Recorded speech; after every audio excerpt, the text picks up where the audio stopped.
Palatkos joined us.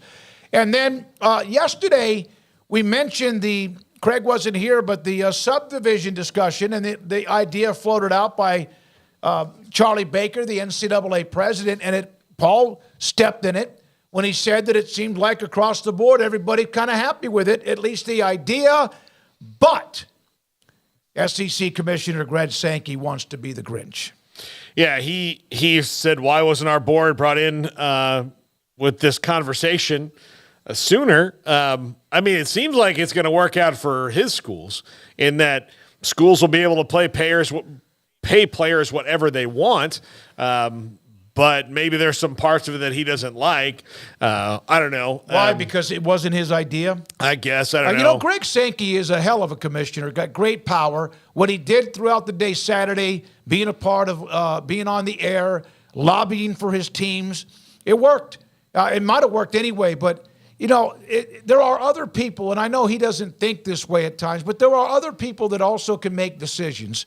But I do wonder, if you're going to do this, why would you not have contacted at least the Group of Five, Autonomy Five conference presidents? He built it out of what the working group, did. I mean, so it's not like the SEC board wasn't part of like SEC wasn't part. There's people. Sounds like those who are on the board or whatever didn't tell him. Why would they not have told their own commissioner? If that I don't know. Craig, I'm very interested to hear your thoughts on it. Like you and I talked about it when I saw you briefly yesterday. But your thoughts on the new NCAA subdivision that's been proposed. Yeah, I want to mention a couple more things first. As far as the transfer portal goes, Gunnar Gundy off in the transfer portal now, so that's interesting.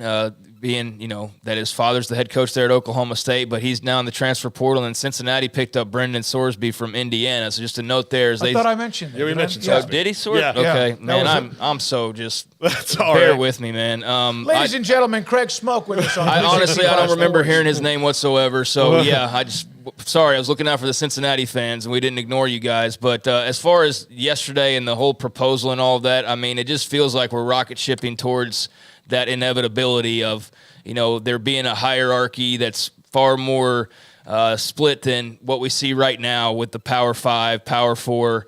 It does, in all signs, point towards there being a Power 2 type there at the top. Although I think the stuff talked about yesterday that's not official, mind you, it's just discussions. Yeah. Although with those types of stories, it's like it's official, even though it's not official, and we just react like it's official. There's still a ways to go here, and it does seem like it's probably inevitable.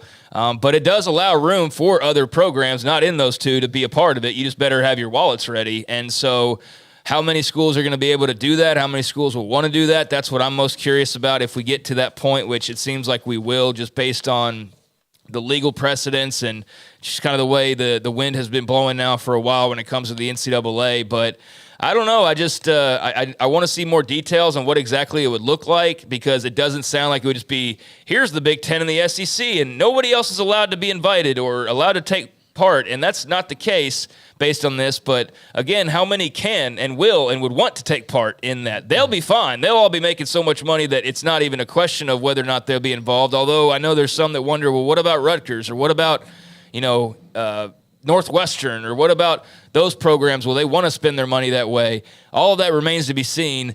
But I just feel like it's kind of the direction that we've been going. I don't love the idea of it, but I know that that's where all things have been heading for a while now when it comes to player empowerment and paying players and having a system set up where it's not what we have right now, but it is something more where the schools are the ones in charge and are doling out the money. And so, I don't have any super strong opinion other than this seemed inevitable, and here we are, and it's just happening, I guess, a lot faster than I expected it to. I didn't think it would be like now. I thought it would be a year or 2 years or 3 years from now. I thought it would maybe line up more with the TV contracts here in a couple years, but it's now that it's on the table. So that's what was surprising to me, is we just ended the season, basically the regular season conference championships, and 2 days later, here's the big idea for the big split. And that's what's kind of crazy, is just how fast everything seems to be occurring right now. It was 2 days into the transfer portal, still a day after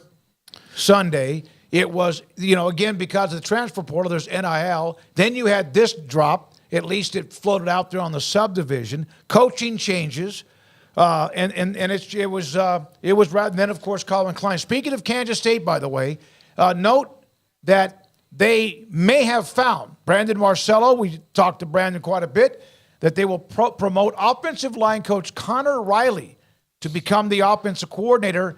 That not yet finalized, but that is something Brandon felt good enough to put that up there on his Twitter feed. So they were ready. They were ready to go with something if Colin left, and they probably had to know that it was potentially going to happen again after he got interviewed or people wanted him last year, like Notre Dame did. To go back to Craig, you mentioned schools that may not want to do it. I think there's going to be schools that probably don't really want to do it, but are kind of made to do it, and are kind of like they're walking through the country club going, how much is this? Yeah. Oh, my God. All right. Well, I guess. I thought we already paid the initiation fee. There's others. Yeah, I do think it's interesting that, Sankey wasn't, I guess, all the way involved. I do feel like can we just name him president of college football now so we can just stop hearing about him whining about what the SEC didn't get or, didn't have a chance to talk about or he didn't get talked to about or whatever. I mean, you would think he already was the president of college football. I have a great deal of respect for him. I think he's a mastermind when it comes to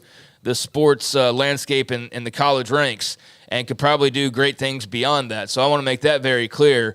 But, yeah, it just seems like he whines a lot, when things aren't told to him immediately or they're not in the know right away. And maybe it's just, few and far between that actually occurs. But every time I see his name here lately, it's like, well, Greg Sankey says – Greg Sankey's in opposition to. Greg Sankey wonders why. So let's just name him the commissioner of college football already. I think after Sunday, he needs to kind of take a couple of days off. I mean, you would think so, but no, I think it's just empowered. Yeah, no, when you're why? You got your way. You got your way again. You always get your way. You never don't get your way. So why would you think any differently at this point? I mean, just complain enough or throw your weight around enough, and inevitably your side gets what they want, no matter what the story is. So, I don't think that deterred him at all. They got what they wanted.